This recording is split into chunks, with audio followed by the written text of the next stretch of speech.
रियाज माला संगीत साधकों की डोर। सब्सक्राइब करें रियाज माला को तथा कमेंट करें कि आप कौन सी जगह से वीडियो को देख रहे हैं, जिससे आप हमसे जुड़ पाए। दोस्तों, हर संगीत सीखने वाले का एक सपना होता है, एक ऐसी आवाज़ जो सीधे दिल में उतर जाए। यानी कि एक ऐसी आवाज़ जिसमें लता मंगेशकर जी जैसी मिठास हो, मोहम्मद रफ़ी साहब जैसी गहराई हो और किशोर कुमार या श्रेया घोषाल जैसी रेंज हो। लेकिन क्या आप जानते हैं कि इन सभी महान गायकों की सफलता का एक सीक्रेट क्या था? वह सीक्रेट था सुबह 4 बजे यानी कि ब्रह्म मुहूर्त का रियाज।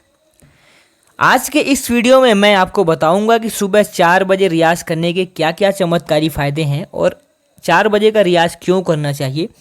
यह एक ऐसा समय है जब पूरी दुनिया सो रही होती है, लेकिन एक सच्चा साधक अपने सुरों को जगा रहा होता है। आज हम पॉइंट बाई पॉइंट बात करेंगे और समझाएंगे कि यह इतना खास क्यों है, साथ ही इस समय क्या गाना चाहिए, क्या नहीं गाना चाहिए, और आपके मन में जो भी डाउट्स हैं वो सब आज इस वीडियो में क्लियर हो जाएंगे। तो बस आपको एक काम करना है, इस वीडियो को बिल्कुल भी स्किप मत करना है। अगर आप वास्तव में इसका फ़ायदा लेना चाहते हैं तो वीडियो को बिना स्किप किए हुए अंत तक देखना है, वरना जो चीज़ें यहाँ पर गूढ़ चीज़ें आज आपको मिलने वाली हैं उससे आप दूर रह जाएंगे। नमस्कार दोस्तों, स्वागत है आप सभी का रियाज माला के इस यूट्यूब चैनल में, जहाँ से आप संगीत सीख रहे हैं।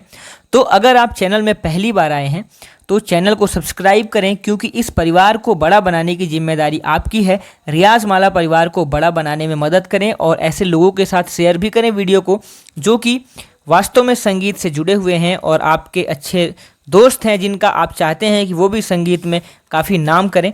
तो इसलिए उनके साथ भी इस वीडियो को शेयर करें और ज़्यादा से ज़्यादा चैनल के साथ लोगों को जोड़ें। सबसे पहले कॉपी और पेन लेना बहुत ज़रूरी है, क्योंकि यहाँ पर आज मैं आपको रियाज के जो 4 बजे का रियाज है उसके बारे में आज आपको यहाँ पर पूरी जानकारी यहाँ पर मिलने वाली है। मॉर्निंग रियाज, यानी कि इसको बेसिकली मॉर्निंग रियाज तो ठीक है, लेकिन हम इसको ब्रह्म मुहूर्त का रियाज बोलते हैं। ब्रह्म मुहूर्त में हमें क्या रियाज करना है, क्यों रियाज करना है, कैसे हमें अपने गले को हम आगे बढ़ाएंगे। तो सबसे पहले बात आती है कि ब्रह्म मुहूर्त ही क्यों। पहला पॉइंट हमारा यही है कि ब्रह्म मुहूर्त ही क्यों इस समय हमें रियाज करना चाहिए। सबसे पहले मैं आपको यही समझाने की कोशिश करूंगा कि सुबह जो 4 से 6 बजे के बीच का समय क्यों चुना गया है। हमारे शास्त्रों में जो 4 से 6 के बीच का समय है, इसे ही ब्रह्म मुहूर्त कहा गया है। यह वह समय होता है जब ब्रह्मांड में सबसे ज़्यादा सकारात्मक ऊर्जा यानी कि पॉजिटिव एनर्जी होती है। इस समय किया गया कोई भी काम सीधे आपकी आत्मा से जुड़ता है।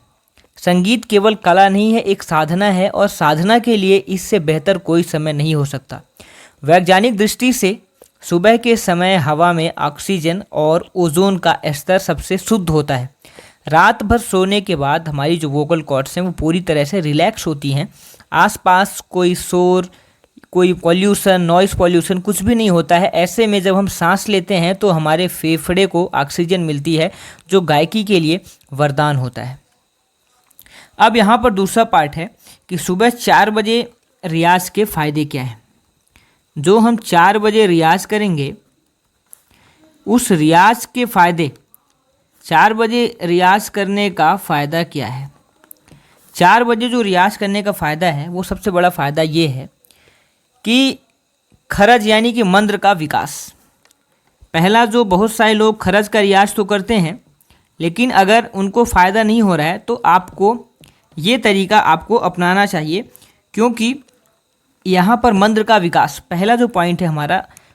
इस समय रियाज करने से मंत्र का विकास होता है, मंत्र सप्तक का विकास होता है। यानी कि दिन भर बोलने और शोर शराबे के कारण हमारी जो आवाज़ है पतली या थकी हुई होती है, लेकिन सुबह 4 बजे हमारी वोकल कॉर्ड्स भारी होती हैं। यह समय मंत्र सप्तक यानी कि लोअर ऑक्टेव और खरज के लिए काफ़ी सर्वोत्तम है। सुबह के खरज के रियाज से आवाज़ में जो बेस और गहराई आती है वह गायकी को एक अलग स्तर तक ले जाती है। इसलिए आज ही मंत्र सप्तक का विकास शुरू करना है, यानी कि नीचे के सुरों का रियाज करना है। कैसे, यहाँ पर देखिए सा हमने लगाया, यहीं पर हमें आवाज़ को अपने खेलना है, इसी पर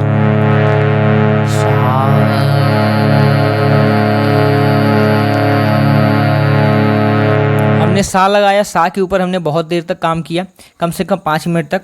वापस से सा हमने किया, फिर हमने नी किया, फिर हमने यहाँ पर धा किया, फिर हमने पा किया मंद सप्तक के। यहाँ पर ध्यान रखना है कि अगर आपका गला केवल पा तक जा रहा है तो पहले केवल पा तक ही रियाज करें, क्योंकि जब आप पा तक रियाज करते हैं तो ऑटोमेटिक थोड़े दिनों में आपका जो गला है वो और नीचे जाएगा, धा में भी जाएगा, नी में भी जाएगा, और जो हमारा मंद सप्तक का सा है वहाँ तक भी जाएगा।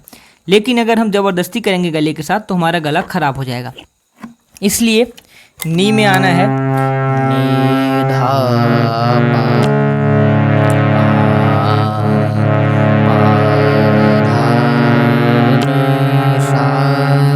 ये अगर आप रियाज करते हैं ये आपके लिए वरदान होने वाला है। तो हमें इसका अभ्यास करना है हमारे गले को अच्छा बनाने के लिए।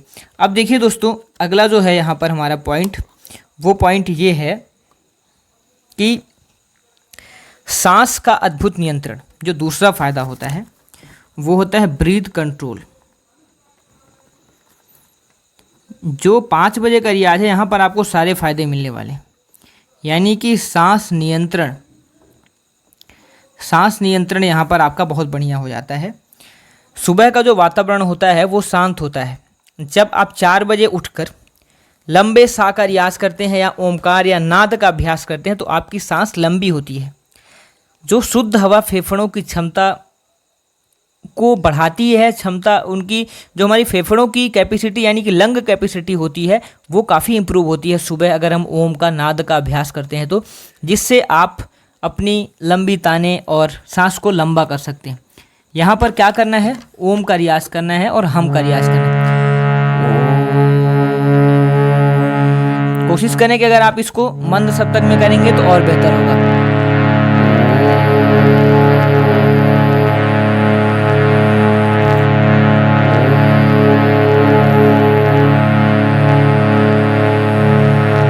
ये होगा फायदा। तीसरा जो फायदा है वो वोकल फ्लेक्सिबिलिटी। तो वोकल फ्लेक्सिबिलिटी का भी यहाँ पर आपको फ़ायदा मिलने वाला है।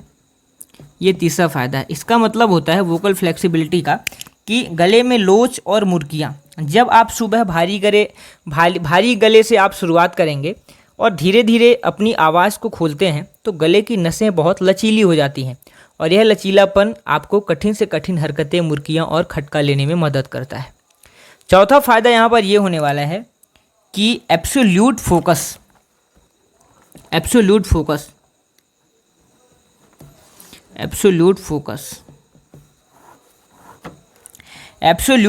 का मतलब है कि दिन के समय दिमाग में 100 बातें होती हैं, कॉलेज, काम, परिवार, ये सारी चीज़ें, लेकिन सुबह 4 बजे आपका दिमाग बिल्कुल खाली और शांत होता है। उस समय आप जो भी सुर लगाते हैं वह सीधे आपके सबकॉन्शियस माइंड पर छप जाता है, आप सुरों को सुनना शुरू कर देते हैं। तो ये बहुत ज़बरदस्त फ़ायदा होता है और इसलिए आपको ये ज़रूर करना चाहिए। अगर आप थके रहते हैं, थकान रहती है, सारा दिन व्यस्त रहते हैं, तो ये समय आपके लिए बहुत परफेक्ट होने वाला है। और ये केवल हर संगीतकार के लिए ही नहीं, सभी लोगों के लिए अगर आप इस समय पर ओम का नाद की साधना करते हैं तो ये आपके लिए बेस्ट होता है। तीसरा है रेजोनेंस एंड डिवाइन ऑरा। यहाँ पर बहुत बड़ा ये चीज़ कही जा रही है, डिवाइन ऑरा, मतलब कि यहाँ पर दैवी चमत्कार।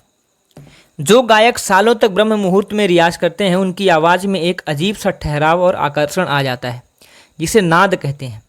यह वो आवाज़ होती है जो सीधे सुनने वालों की रूह को छूती है। इसके बाद जो अगला पार्ट है वो है 4 बजे उठ कर के रियाज कैसे करना है। हमने इसके फ़ायदे समझ लिए लेकिन अब बात आती है कि रियाज कैसे स्टार्ट करना है, रियाज को कैसे स्टार्ट करना है, क्या रियाज करना है, कैसे अभ्यास करना है। सबसे महत्वपूर्ण बात यही है कि कई लोग उठ तो जाते हैं लेकिन गलत तरीके से रियाज करके अपना गला ख़राब करते हैं। तो आपको जो मैं अभी आपको 4 स्टेप यहाँ पर बताने वाला हूँ, इन स्टेप्स को फॉलो करना है। पहला, गुनगुना पानी।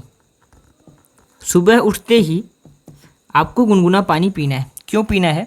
क्योंकि बिस्तर से उठ करके सबसे पहले अगर आप 1 गिलास गुनगुना पानी पीते हैं तो इससे आपके गले की सिकाई होगी और रात भर की जो खुश्की है गले की वो दूर हो जाएगी।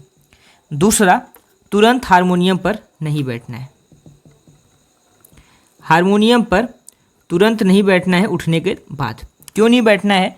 क्योंकि पहले आप 10 मिनट हल्के प्राणायाम, अनुलोम विलोम या भ्रामरी करें ताकि शरीर और फेफड़े बिल्कुल जाग जाएं, एक्टिव हो जाएं। फिर आपको उसके बाद बैठना है। तीसरा, ओमकार की साधना। सबसे पहले ओमकार का रियाज करना है। ओमकार का जो रियाज है वो इसलिए करना है, तानपुरा चालू करें और अपने स्केल के ऊपर जाएं और उस स्केल में कम से कम 10 मिनट तक ओम का उच्चारण करें। ऐसा करने से आपका गला तैयार हो जाता है आगे के स्टेप्स के लिए। और जो आप जब आप सुबह उठते हैं तो गला भारी होता है, यहाँ पर अगर आप ओमकार के अभ्यास से अपना रियाज शुरू करते हैं तो आपकी आवाज़ में एक अलग खनक, बेस और एक अलग ठहराव आता है, तो ये ज़रूरी है। तीसरा, लोअर नोट, चौथा पॉइंट जो है वो लोअर नोट।